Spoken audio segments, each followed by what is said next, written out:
La démocratie. Alors, comment faire? Eh bien, c'est très simple. N'importe quel humain est capable de la comprendre et de même générer une dynamique dans ce sens. Il se trouve que, à ma connaissance, je suis précisément le seul à le faire, mais peut-être qu'il y en a que je ne connais pas, même si généralement, quand on est dans cette démarche, on est censé être un petit peu connu. Alors, quelle est cette démarche?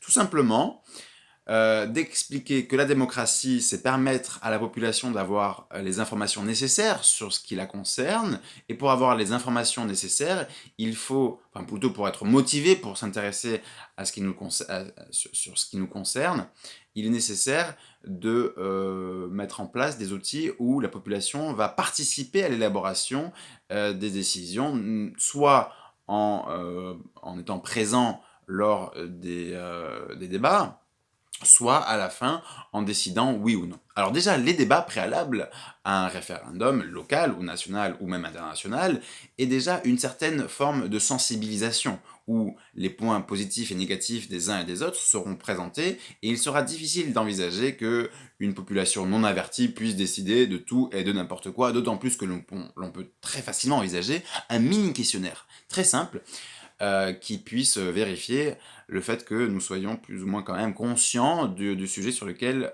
nous avons à nous prononcer.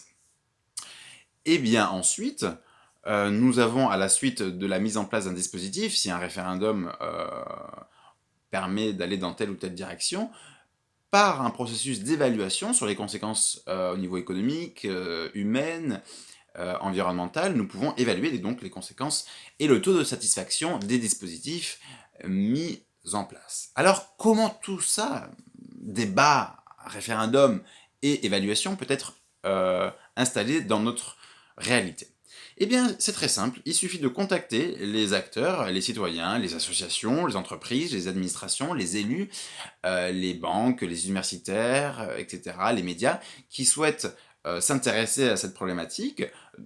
Plus nous sommes nombreux, plus la liste est exhaustive de ces acteurs, plus nous pouvons organiser des réunions de sensibilisation à la gestion du territoire. Chacun ensuite va pouvoir débattre lors de ces échanges sur l'aménagement du territoire et ensuite pouvoir indiquer les thématiques qu'il souhaite aborder.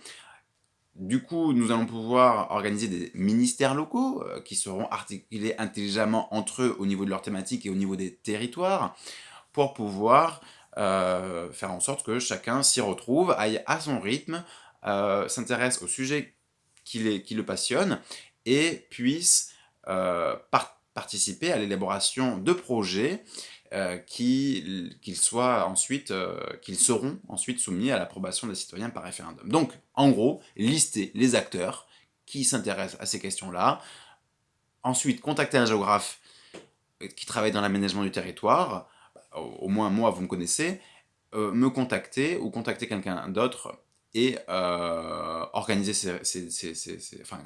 quand la liste sera suffisamment importante, on organise une réunion. Et voilà, le tour est joué. Ensuite, la population, les acteurs sont autonomes puisqu'ils ont les outils de gestion du territoire et il n'y a plus qu'à suivre le développement.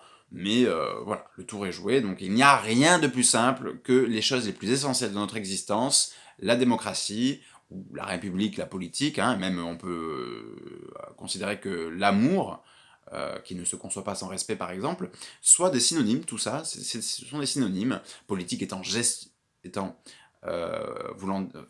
l'étymologie c'est polis, donc la gestion de la cité est sous-jacente à cette notion, donc tout ceci, hein, comme si les mots avaient créé des confusions que seul le véritable amour, la seule volonté de créer de l'harmonie, pourrait dissoudre. Je vous remercie de votre attention et vous souhaite une agréable journée.